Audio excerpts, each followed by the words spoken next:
একটা hostage situation চলছে আর তোমরা ঘন্টাখানেক সঙ্গে সুমন মারাচ্ছ।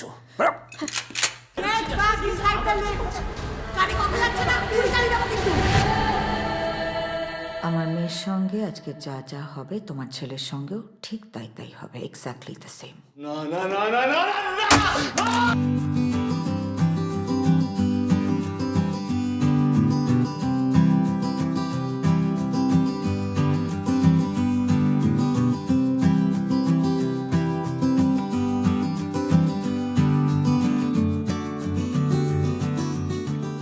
যে কোনো অভিনেতাকে অলরাউন্ডার হতে হবে।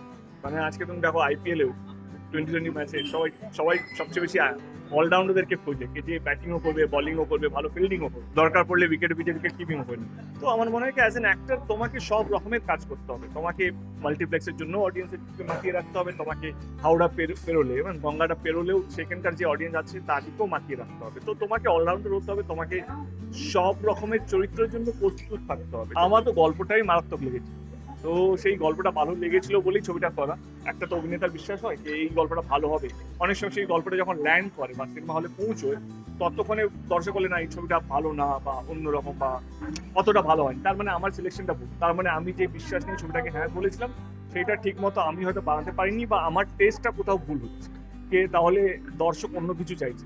এবারে তোমাদের যদি ট্রেলারটা ভালো লাগে, তো যেই দিন আমি এই সিদ্ধান্তটা নিয়েছিলাম যে এই ছবিটা আমি করবো, তাহলে ঠিকঠাক সিদ্ধান্তই নিয়েছিলাম। সিনেমা দেখার পর বিশ্বাস করুন বাংলা ইন্ডাস্ট্রিতে এরকম কাজ হচ্ছে, বাংলা ইন্ডাস্ট্রিতে এরকম এক্সপেরিমেন্ট হচ্ছে, উইচ ইজ গুড এক্সপেরিমেন্ট। মানে এক্সপেরিমেন্ট এমন নয় কি কেউ বুঝতে পারলো না, এক্সপেরিমেন্ট এমন যে সবাইকে নিয়ে বসে দেখবে এবং ইউ উইল ফিল প্রাউড কে যেখানে সাউথে যদি মহারাজা হয় তো আমাদের কাছে টেক্কা আছে। আমার লাইনটাই আছে কি আমাদের সমাজে আশেপাশে ঘুরে বেড়ায় কিন্তু আমরা তাকেও দেখি না, কিন্তু এবার দেখবে। চরিত্রটা সহজ ছিল না দেবের জন্য, কারণ এরকম ধরনের চরিত্রকে হ্যাঁ বলার জন্য তোমাকে 10 বার ভাবতে হবে, কারণ সোশ্যাল মিডিয়া তোমাকে কিভাবে রিপ্রেজেন্ট করবে বা একটা শ্রেণীর মানুষ তোমাকে কিভাবে ট্রোল করবে, কে দেব এটা করতে পারলো, যে সাংসদ যে এইভাবে ভাষা বলতে পারলো, এইটা করতে পারলো, ওইটা করতে পারলো। বাট আমার তখন মনে হয়েছিল অ্যাজ এন অ্যাক্টর আমার মনে হয়েছিল যে এই ধরনের গল্পও আসা উচিত। দেবের এই 45টা ছবির মধ্যে একটা টেক্কা থাকা উচিত যে একদমই অন্যরকম একটা ক্যারেক্টার, যেটা দর্শক ভাবতে পারবে না যে দেব এটাও করতে পারে।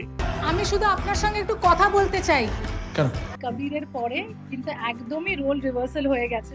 ওখানে আমি টেররিস্ট ছিলাম অ্যান্ড দেব পুলিশ ছিল। এখানে ঠিক উল্টোটা, যেভাবে আমাদের ট্রেলার, গান, টিজার সবকিছু যেভাবে এডিট করা হয়েছে, দর্শকের কাছে প্রেজেন্ট করা হয়েছে, অবভিয়াসলি একটা থ্রিলার একটু কনফিউশন তো ক্রিয়েট করেই।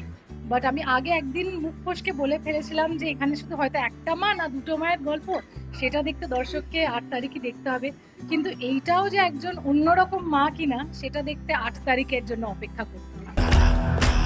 ঘটে গেল কল্লোলিনী কলকাতার বুকে কিডন্যাপিং এর রোমহর্ষক ঘটনা।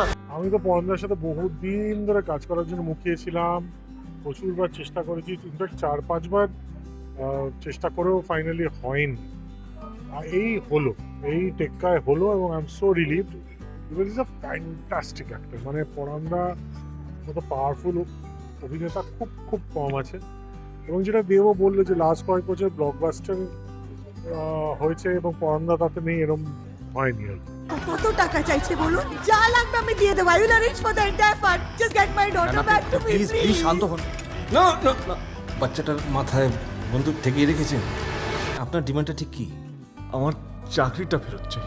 ব্যাস সবাই আমরা খুব আনন্দের সঙ্গে কষ্ট করে ভালোবেসে ছবিটা বানিয়েছি এবং 8ই অক্টোবর ঠিক মুক্তি পাচ্ছে, থিয়েটার রিলিজ হচ্ছে। এখন আমরা জানি যে যুগটা এমন যে অনেক কাজই হয়তো মানুষের শুধু ওটিটি রিলিজই হয়, কিন্তু বড় পর্দায় নিজেকে দেখার, বড় পর্দায় একটা সিনেমা দেখার, তার উত্তেজনা, তার ভালো লাগা, তার এক্সাইটমেন্ট সবটাই অন্যরকম। আর আমার মানে সৃজিতের যেমন একটা চল আছে যে প্রত্যেক পুজোতে ওর একটা ছবি থাকে, আমার মনে পড়ছে না যে আমার সেরকম কিছু হয়েছে বলে। আমার কবে লাস্ট একটা পুজো রিলিজ ছিল আমার মনে নেই, যদিও এই বছরের পুজোটা অন্যরকম। এই বছরের পুজোর সঙ্গে আরও অনেক রকম অনুভূতি যুক্ত হয়ে আছে। এটা সারা শুটিং চলছে, সিনেমা হচ্ছে। এটা আমার চাকরি কি হলো ম্যাডাম? কতদিন ধরে কাজ করছে? 1 মাসের ওপর। চাকরি কেন গেল? এই শহরে বাচ্চাগুলোকে আমি একদম বিশ্বাস করি না। হ্যাঁ, সব কটা ঠ্যাংনার কাজ। টেক্কার জন্য আমার টেক্কা নামের সার্থকতা বজায় রাখবে, সবাইকে টেক্কা দেবে মনে হচ্ছে আর সিজিদের ছবিটা সত্যি খুব ভালো হয়। এখানে দেবের সঙ্গে জুটি আমার না, জুটি সে খুঁজে পেয়েছে ওখানে, নিজের জুটি আছে ওখানে, আমি আছি একটু অন্য ধরনের চরিত্রে আছি আর সিজিদের মানে অনুরোধ ও অনেকদিন ধরেই বলছে করতে, তো আমি হয়ে উঠছিল না, ওই যে এবার আর তোমার ছাড়ছি না, এবার আমি তোমার করাবই। খুব আনন্দ লাগে, সন্তানের আবদারের মতো লাগে, বন্ধু সে আমার।